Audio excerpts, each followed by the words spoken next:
The significance of India as a land, Bharat, is this. Bharata means… Bha means bhava, Ra means raga, Tha means thala. Bhava means it is the sensation of experience. See, you must understand this. If you touch something, if you smell something, if you see something, if you hear something, the only way you experience it is either in terms of pleasant sensations or unpleasant sensations.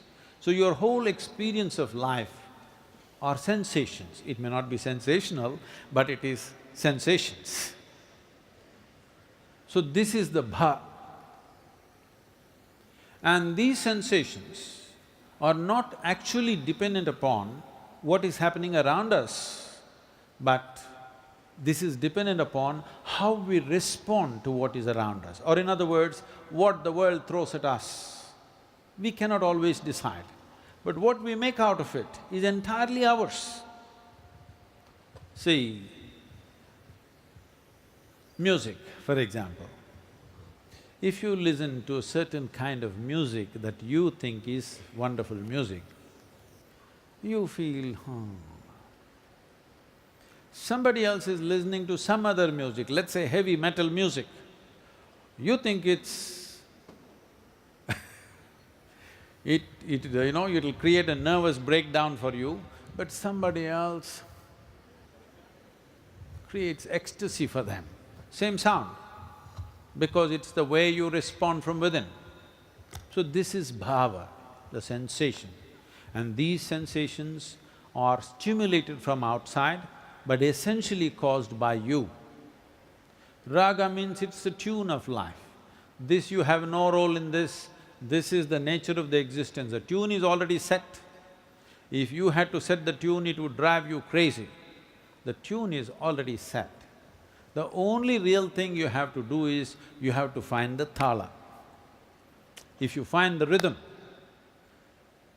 then suddenly life feels like a dance. If you don't find the rhythm, it'll become a circus, torturous circus.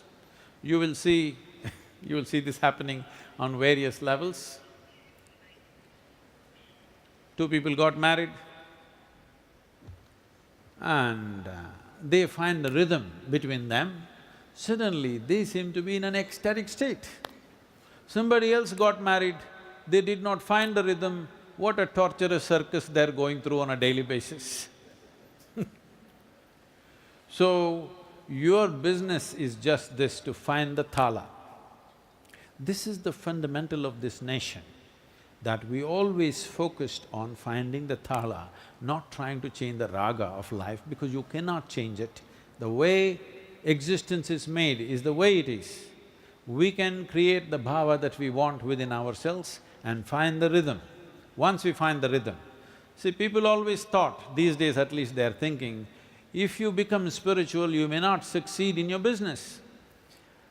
When the entire population, I want you to understand, just 5 to 8 generations ago, there was no single Indian person who did not have a spiritual practice of his own.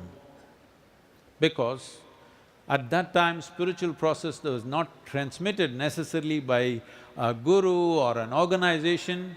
In every home, there was a spiritual process. Their own grandmothers taught them something. There was no person who did not have some kind of a spiritual process of their own.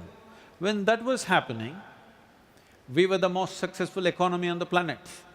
So obviously, it doesn't work the way people think. I'm asking you one thing. Tell me, in your life, are you ready for more activity when you're joyful or when you're depressed? When you're joyful, you're willing to bend backwards and do whatever is needed, isn't it? When you're depressed, can we get you going? To wake you up in the morning itself is a feat. So, the most important thing is this is a culture which invested heavily on how to find the rhythm of life. We are not talking about what is the nature of the heaven, who sits there, this is not important for us. How you are right now within yourself is the most important thing. And what kind of thought, what kind of emotion and what kind of action do you perform, not guided by the morals and commandments from outside, but your own consciousness. This is a way of stirring up your humanity.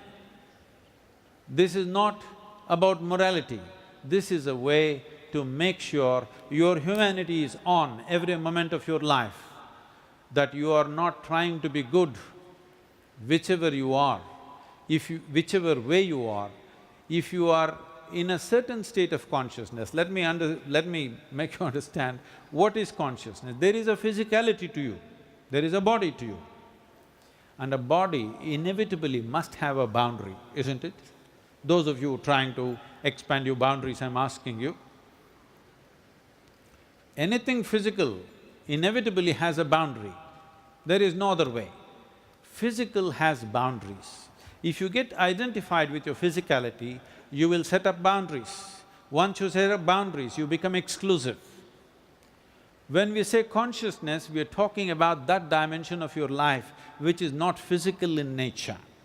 Once you become conscious of that, or that becomes a living process for you, then naturally you have no boundaries. Nobody has to tell you be inclusive, nobody has to tell you be good to somebody. People are always saying in the world, being good is so difficult. Yes, if you're identified with your limited boundary and trying to expand it all the time, you will suffer immensely.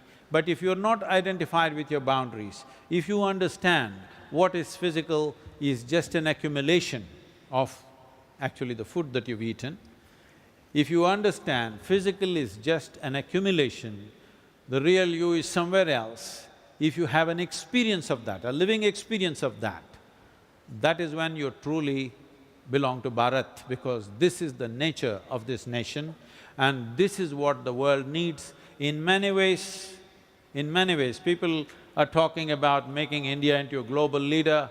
India definitely has the necessary qualification to become a global guide.